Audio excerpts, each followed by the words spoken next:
So my husband is incredibly supportive.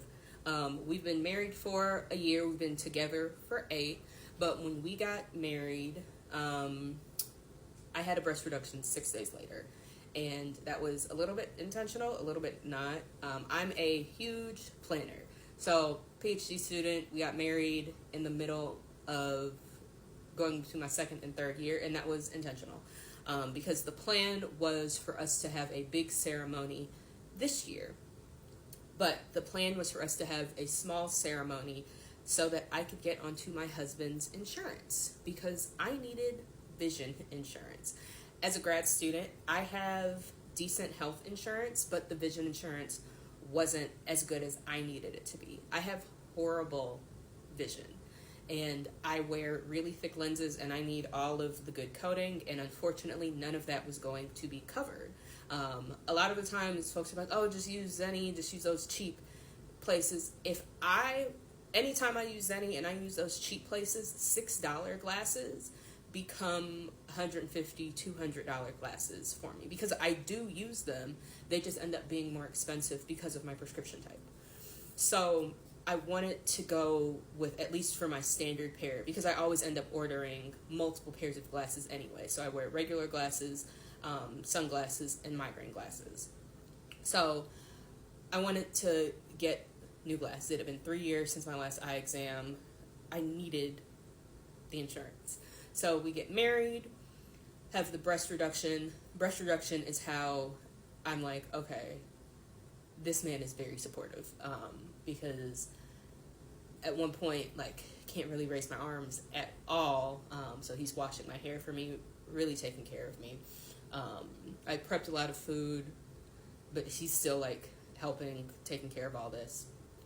So, also, just another, wait, my boobs, they don't look, okay, no, they do look reduced. Sometimes it trips me out. See, and this is what happens. The brain fog, the topiramate, it makes you literally forget. It makes you feel like you've never had a thought in your life. Like, brain, gone. So, my husband is just incredible, right? I do all of the cooking, not because, like, I'm forced to, but because I prefer to. I love to cook, have loved to cook ever since I was a kid, but also now that I have this specialized diet, even before the IIH, being gluten intolerant. But I've always loved to cook. So I do all of the cooking. He does all of the cleaning. But then when all of this happened and we got hit with this curveball, so it's 2 months after we got married, I go to the eye doctor and I go by myself.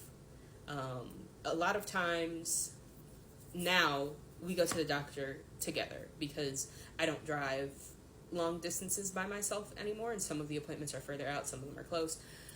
But for this eye exam, I go and I come back home and he was awake. Normally he's asleep, just because we're on different schedules. And I hit him with this, like, heavy news, and he's just calm, cool, and collected. And we are the classic louder wife, quiet husband. And he's just very calm, steady, like, okay, we'll get this figured out. We're going to take care of it. So he's just like, we'll do what needs to be done.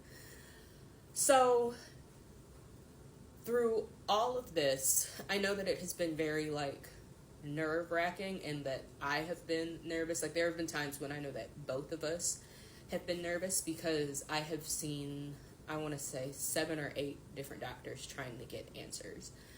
But he has been a very calming presence. So my husband goes with me to the doctor's appointments, because typically he's the one that drives, but also because I want him in the room.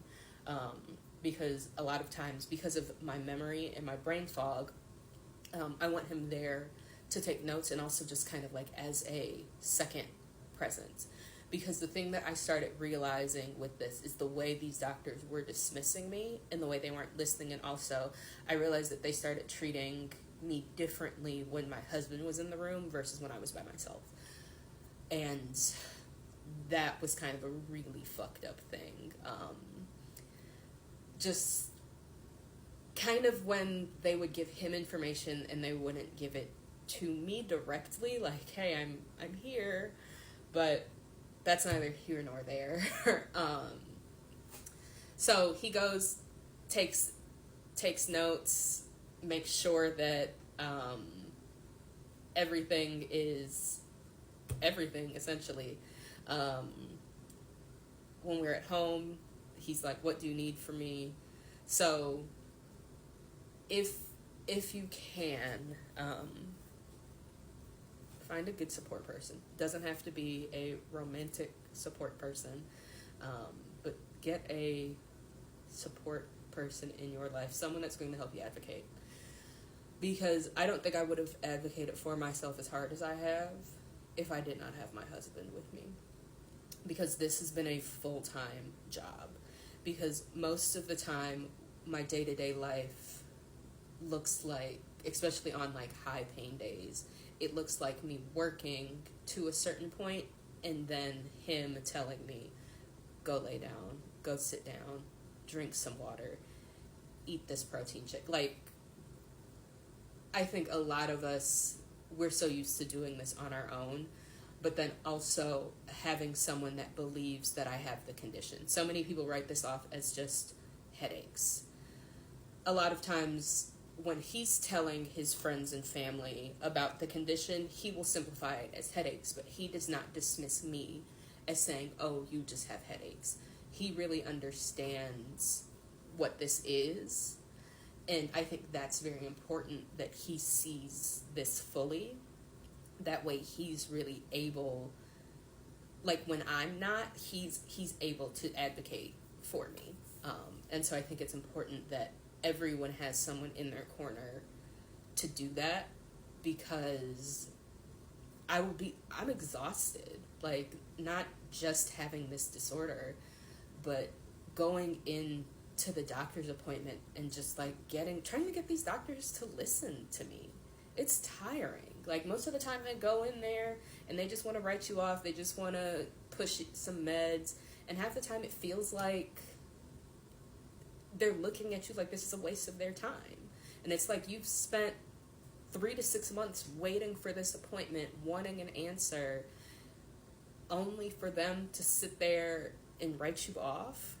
And then you have to go into this again and again and again. And so to have someone there to be with you is really, really helpful and really a big part of, I think, why I'm able to keep pushing and keep going through this.